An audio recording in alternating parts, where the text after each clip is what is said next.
Welcome to the Deep Dive, your essential shortcut to understanding the complex dynamics that shape modern military strategy and professional thinking. Today we're tackling, well, maybe the most fundamental paradox for any military professional. How do you actually rigorously prepare for a war that you just can't accurately predict? Right.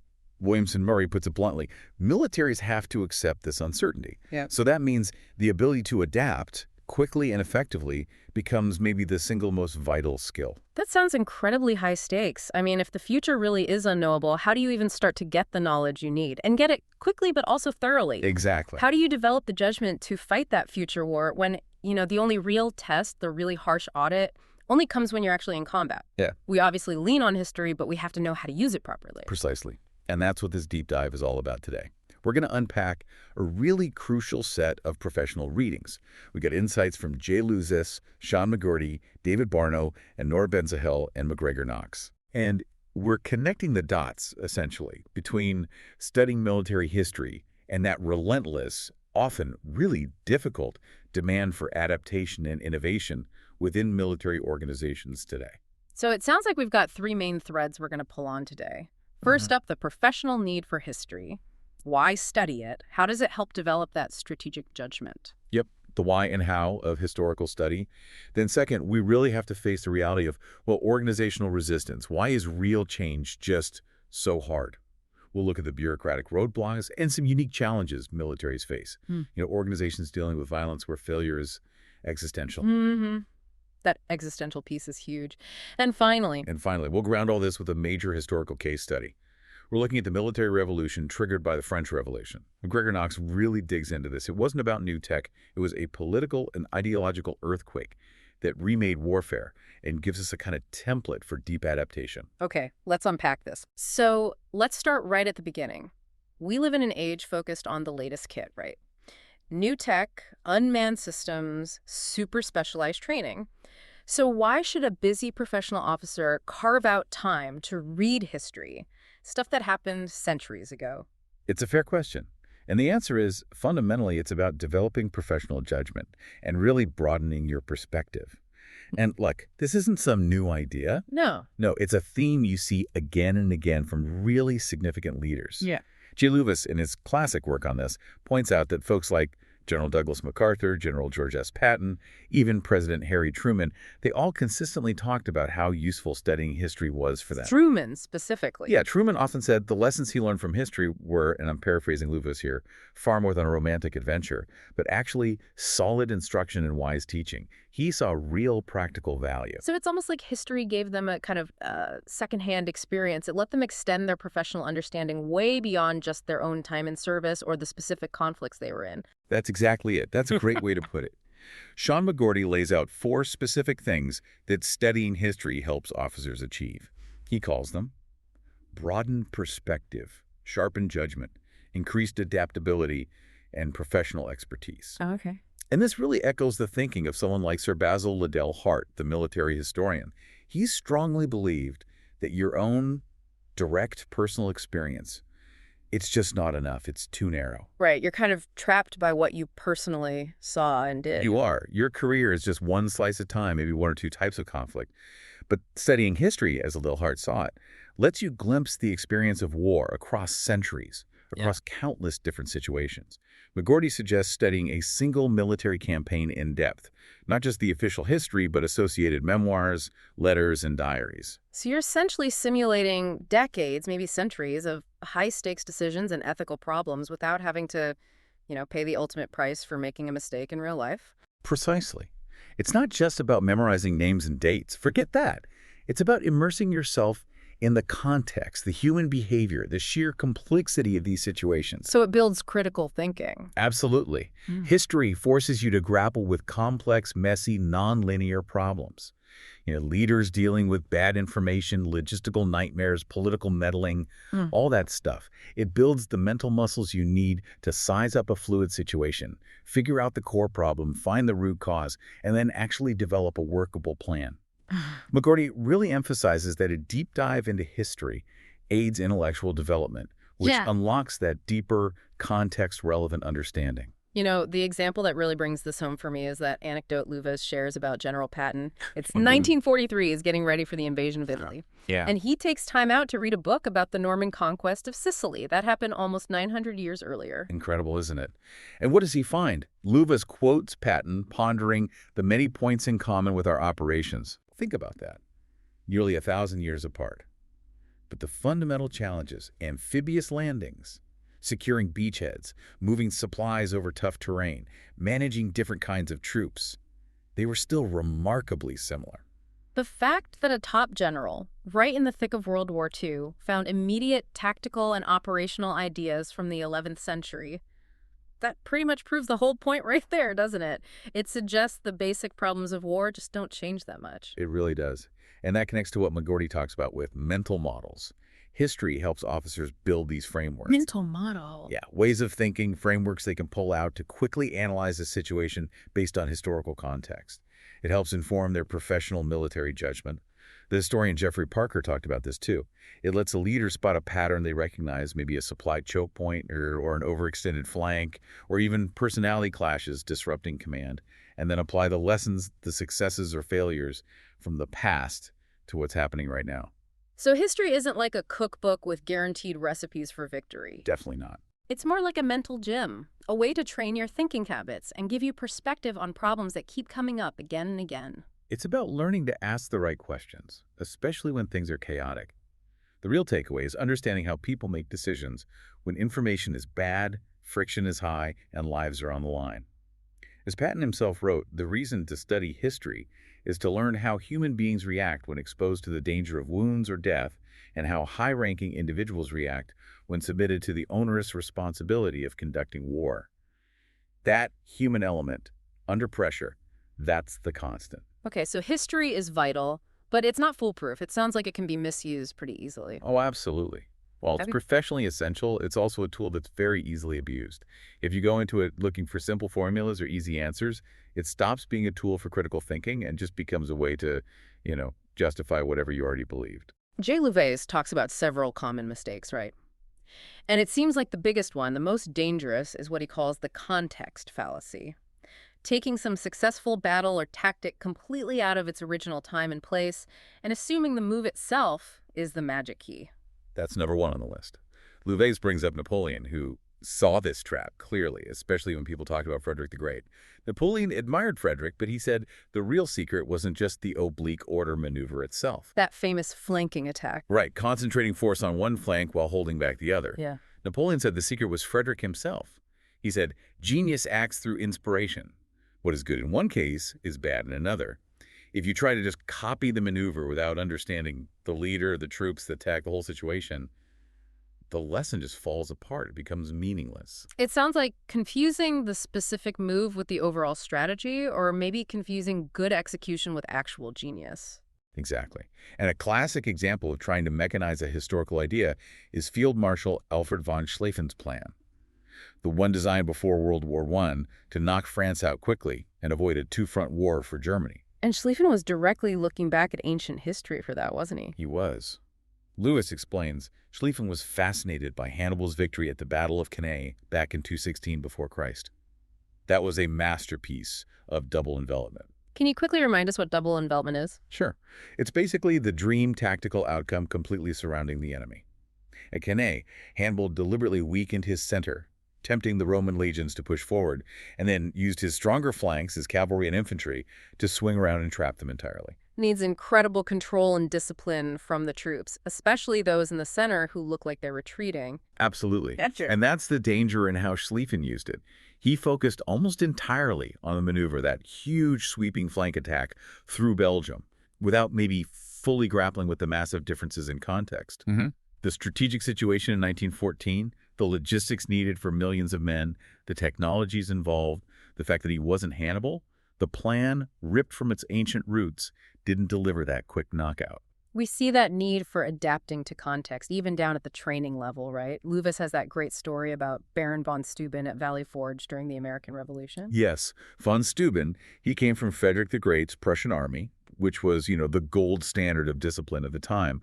But Luvaas points out that when von Steuben got to Valley Forge to train Washington's army, who were half-starved, ragged, but politically motivated volunteers, he knew he couldn't just copy-paste the Prussian drill book. Why not? What was the difference? Well, the Prussian system relied heavily on incredibly harsh discipline, basically fear, to keep soldiers, many of whom were conscripts or from the lowest social classes, from just running away. Washington's troops.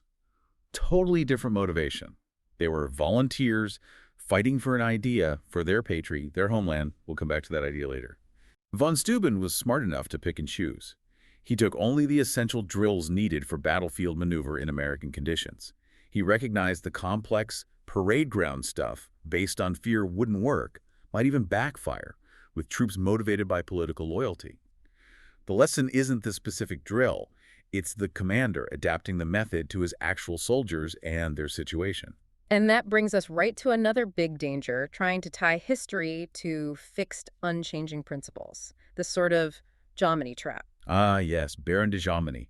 He looked at the campaigns of Frederick and especially Napoleon and tried to boil them down into eternal, universal rules of war. He claimed if you just studied his principles, you'd have the true school for generals, a kind of guaranteed roadmap based on geometry and lines of operation. But that seems backwards, doesn't it? If you start with the truth Jomini's principle and then just go looking for historical examples to back it up, you're not really learning anything new. You've nailed it. Luvaas gives a stark warning here. If history is only used to illustrate something you already believe is true, maybe something in current doctrine, then, quote, there can be no lessons learned. It just becomes an exercise in confirmation bias. You're reinforcing what you already think, not exploring or questioning. And on top of that, we have to admit that historical facts themselves can be pretty slippery. Even the big historical figures knew this. Napoleon himself was pretty skeptical about getting the story perfectly right. Luvaas quotes him complaining that the true truths are very difficult to ascertain. Historical fact is often a mere word. It cannot be ascertained when events actually occur. In the heat of contrary passions, things get messy. So finding simple formulas is probably doomed from the start. Karl von Clausewitz, the other giant theorist from that era, definitely thought so. He warned against just cherry-picking examples. He said, look, if someone shows you a dozen defeats where the loser attacked with divided forces, well, you could just as easily find victories where the winner did exactly that. It always comes back to context, not the formula. Always. Clausewitz even said, if all you're doing is using history to illustrate doctrine, you already accept, quote, an imaginary case would do as well. You're not really engaging with the complexity. Okay, this feels like a really important turning point. If history itself is complex, uncertain, and easily misused by organizations that crave simple formulas, then the problem of adapting isn't just about how we think about the past. It's about how the organization itself works, how a huge bureaucracy actually takes knowledge and applies it to face an uncertain future. That's exactly right. That tension we just talked about, the hunger for certainty, like Jomini's rules, versus the messy reality of war. Clausewitz's friction, that's the very tension that organizational change bumps up against and often fails to overcome. So studying history helps train our minds for flexibility. But actually using that knowledge means getting the huge, complex machine of a modern military to change. David Barno and Nora Bensahel give us a really helpful way to think about this adaptation challenge. They do. They make a crucial distinction. Look, change happens all the time, often in small ways. But for something to count as real adaptation, building on work by scholars like Amy Ziegart, two things need to happen. First, the change has to be big enough to fundamentally alter what the organization does or how it does it. Not just tweaking things around the edges. Right. And second, crucially, the change must lead to an improved fit between the organization and its environment, the operational or strategic reality it's facing. And because that environment, especially the enemy, is always changing too, adaptation can't be a one-off thing. It has to be continuous. Absolutely. It's dynamic. And Williamson Murray gives us useful definitions to sort out different kinds of change. He says innovation happens in peacetime. You might have more time to think and experiment, but maybe fewer resources. And crucially, your opponents are often indeterminate. They're theoretical threats on paper, not real enemies shooting back. Okay, innovation is peacetime tinkering and thinking. What about adaptation? Adaptation, Murray says, happens during wartime. Now you're under fire. You might suddenly have lots of resources thrown at the problem, but you have very little time, and the enemy is absolutely real, actively trying to counter whatever you do. So peacetime staff work on future concepts is innovation. Getting deployed and having the enemy change their tactics overnight, forcing you to react before morning, that's adaptation. That's the core difference. One is anticipating, the other is reacting under extreme pressure. Okay, so given that constant wartime pressure to adapt, why is it so incredibly hard for military organizations to actually change? Why do big bureaucracies naturally resist it? Well, it really goes back to how they're built, their fundamental design. Stephen Rosen pointed this out. Large, complex bureaucracies are basically designed not to change radically. Their main goal, whether it's a corporation or an army, is usually technical superiority, efficiency, predictability. They try to simplify a chaotic world by reducing uncertainty. And the primary tool for that is standard operating procedures, SOPs. SOPs are vital, no question. They let huge organizations coordinate complex tasks, standardize how people are trained, and ensure predictable responses. They're like the organization's memory, allowing millions of things to happen smoothly. But here's the catch, the paradox. Amy Zier puts it perfectly. The very routines, policies, and norms that improve an organization's reliability and stability reduce prospects for adaptation. Because any big change throws a wrench into that stability. It introduces the very uncertainty the system is designed to eliminate. Exactly. And this is where it stops being just a technical problem, like updating a checklist, and becomes a deeply human, even moral and political issue. Think about it. People spend entire careers mastering certain procedures, specific weapon systems, particular ways of doing things. They become invested. Deeply invested. Those methods aren't just objective tools anymore. They're tied to careers, budgets, the historical identity of a branch or unit, established power structures. So questioning the SOP isn't just questioning a procedure, it's questioning the system. And often it feels like questioning the people who built their careers and reputations on that system. Okay, so militaries have all the usual bureaucratic inertia you'd find in any big company. But Barno and Bensahel say there are 4 extra challenges unique to the military world that make adaptation even harder. What are those? Right, these really set military adaptation apart. The first one is the unavoidable reality of chance and friction. We mentioned Clausewitz earlier. These are his famous concepts. Chance is all the unpredictable stuff you just can't control. Sudden bad weather, unexpected political decisions, sheer random luck, like where enemy forces happen to be. Think about the U.S. carriers being out at sea during Pearl Harbor. Pure chance saved them. And friction, that's everything that just goes wrong. It's the inherent drag in the system. Murray describes friction beautifully as those almost infinite number of seemingly insignificant incidents and actions that can go wrong, the impact of chance, and the horrific impression of combat on human perceptions. Clausewitz himself estimated that maybe 3/4 of the factors on which action in war is based are wrapped in a fog of greater or lesser uncertainty. Everything is harder than it looks on paper. There's that famous example from D-Day, right? The paratroopers getting scattered all over Normandy due to weather and enemy fire. Their meticulous plans just dissolved on landing. A perfect illustration. Those paratroopers, miles from their intended drop zones in small mixed groups, had to instantly adapt. They couldn't follow the SOP. They had to improvise, figure things out, show incredible small unit initiative. Now, militaries try to manage this chaos with strict discipline, hierarchy doctrine. But that creates this fundamental tension Barno and Bensahel highlight. The tension between the need for rigid discipline and following orders without question, and the need for adaptation, which often requires people lower down the chain to question orders, point out flaws, or suggest alternatives when the plan meets reality. It's a tough balance. Must be a constant struggle inside the organization. Okay, what's the second unique challenge? The second is strategic interaction with the adversary. This is huge. Your business competitor wants your customers. Your military enemy wants to kill you and break your things. They are actively, intelligently, maliciously trying to counter everything you do. The adaptation cycle is continuous and deadly. The improvised explosive device fight in Iraq after 2003 seems like a grim example of that. A tragically clear example. The U.S. would develop better armor or new jamming technology, spending billions. And almost immediately, the insurgents would adapt, change the size of the bombs, hide them differently, use different trigger mechanisms, maybe target logistical routes instead of patrols. It's a constant real-time feedback loop where the enemy is learning and changing just as fast or faster than you are. That makes wartime adaptation incredibly urgent and difficult. Okay, number 3. The third challenge is the radical difference between peacetime and wartime. Think about it. Militaries spend most of their time preparing for something they very rarely and thankfully actually do. Whereas a company gets daily feedback from market sales, reviews, stock price. Exactly. Militaries train hard, run simulations, conduct exercises, but they can never be entirely sure how well their plans, training, and equipment will actually work until the audit of war itself, as Murray puts it, where fear, chaos, ambiguity, and uncertainty dominate. There's just no fully credible way to test everything in peacetime. But if the consequences of getting it wrong in war are so high, isn't some conservatism justified? How does an organization know when it's being prudently cautious versus just stuck in its ways due to inertia? That is the absolute core dilemma, isn't it? And it leads directly into the fourth and final unique challenge: the existential costs of failure. For a company, failure might mean bankruptcy.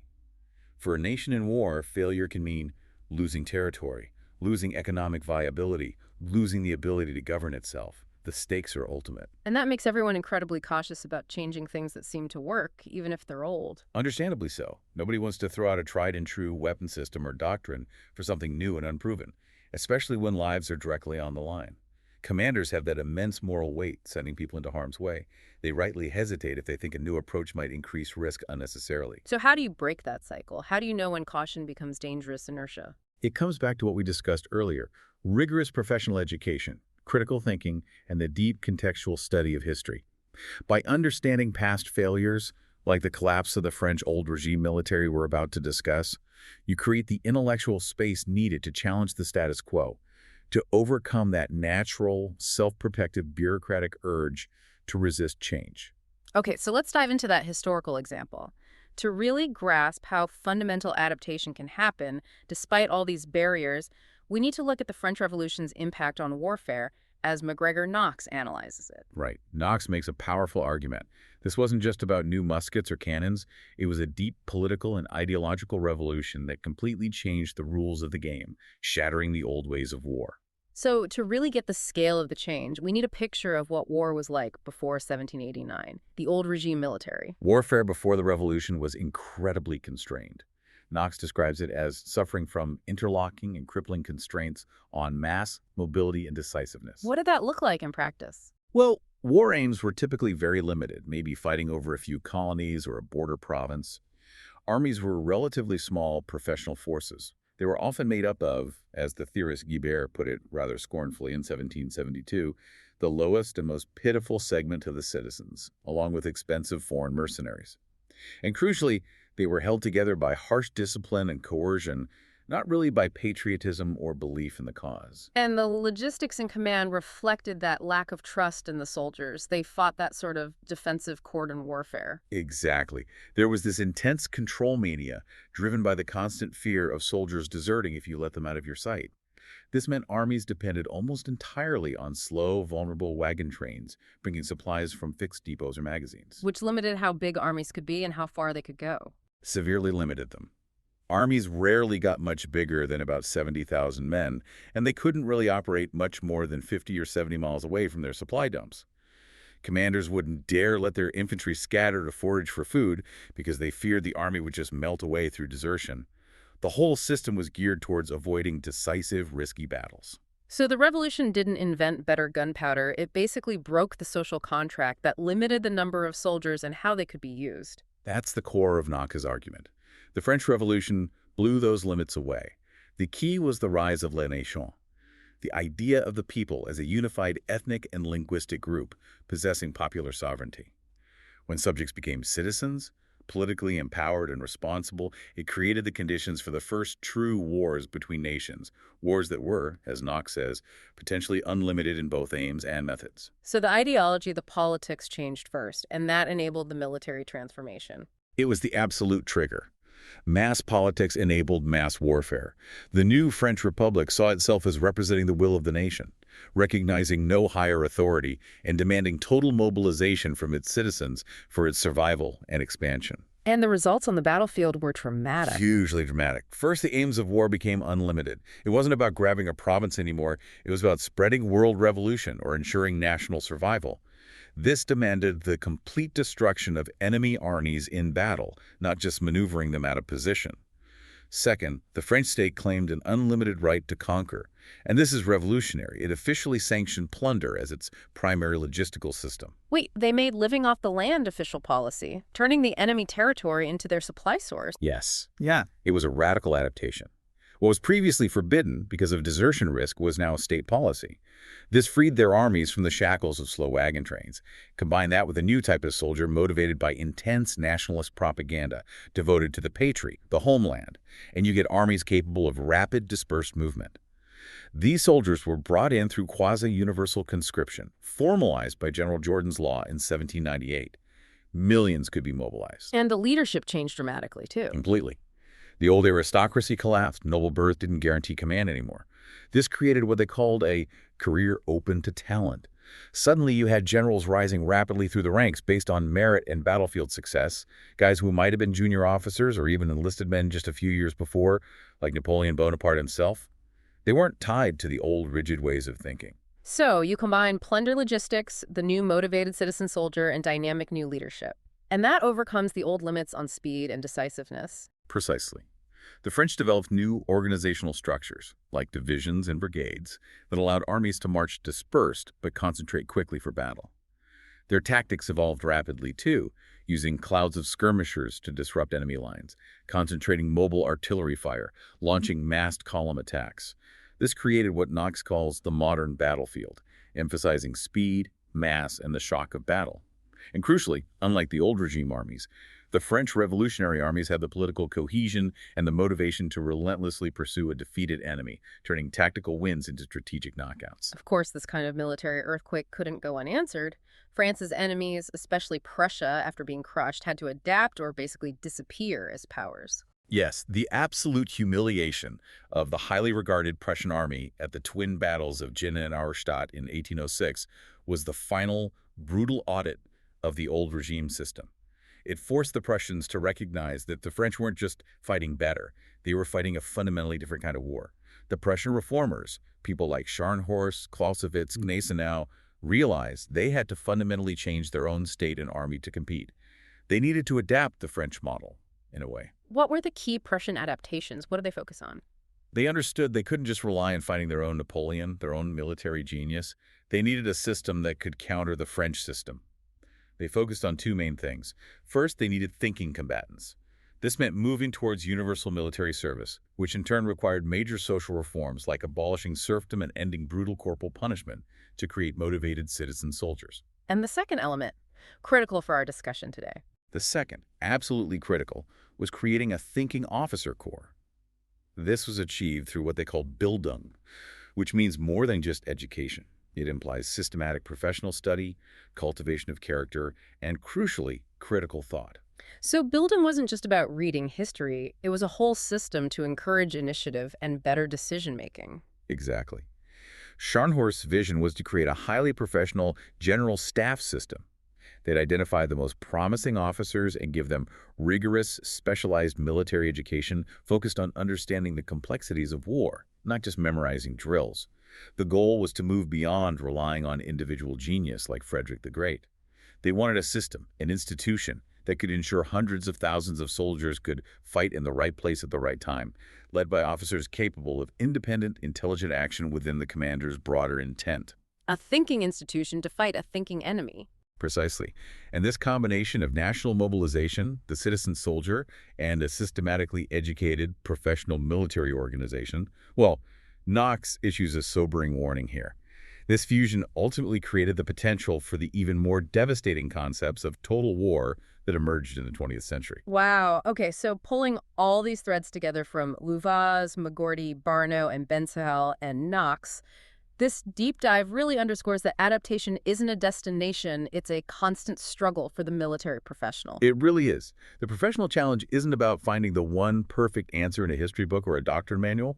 It's about managing that constant, difficult, organizational tension. The tension Between the absolute need for discipline, order, and respecting the chain of command which keeps huge organizations functioning, and the equally vital need for flexibility, questioning, and adaptation, which often requires subordinates to challenge the status quo or point out when the plan isn't working.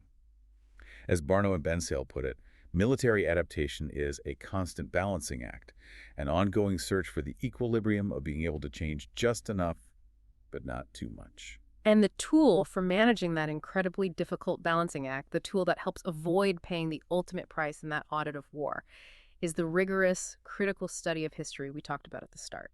That's the foundation. George C. Marshall summed it up perfectly when he reflected on his own time studying military history. He said, "I learned little I could use, meaning specific facts or tactics, but I learned how to learn. My habits of thought were being trained." Learning how to learn, that's powerful. That's the core of it. That ability to learn, to absorb context, to build those complex mental models we discussed, and crucially, to ask the right questions, even under pressure. That's the real professional imperative. You can't eliminate Clausewitz's chance and friction entirely, but you can train your mind and your organization to function more effectively within that fog and chaos. The Prussians only managed to respond to Napoleon effectively because they embraced Bildung, that culture of critical study, to overcome their own deep-seated organizational inertia. So what does this all mean for you listening right now? We've seen how the last truly massive military revolution wasn't primarily driven by technology, but by huge underlying political and social changes, nationalism, mass politics, the citizen becoming the soldier. Right. So if technology isn't the only driver, or maybe not even the main driver of fundamental adaptation, what underlying social or political shifts happening today, things that are not about the tech itself, might already be forcing the next great military adaptation, whether we fully recognize it yet or not? That's the vital question to carry forward from this discussion. Because whether you're reading Luvaas' warning against formulaic thinking or Knox analyzing a national revolution, the fundamental lesson holds true. The military professional have to be a deep student of the past in all its complexity to have any chance of leading effectively into an always uncertain future. Thank you for joining us for the deep dive. We'll see you next time.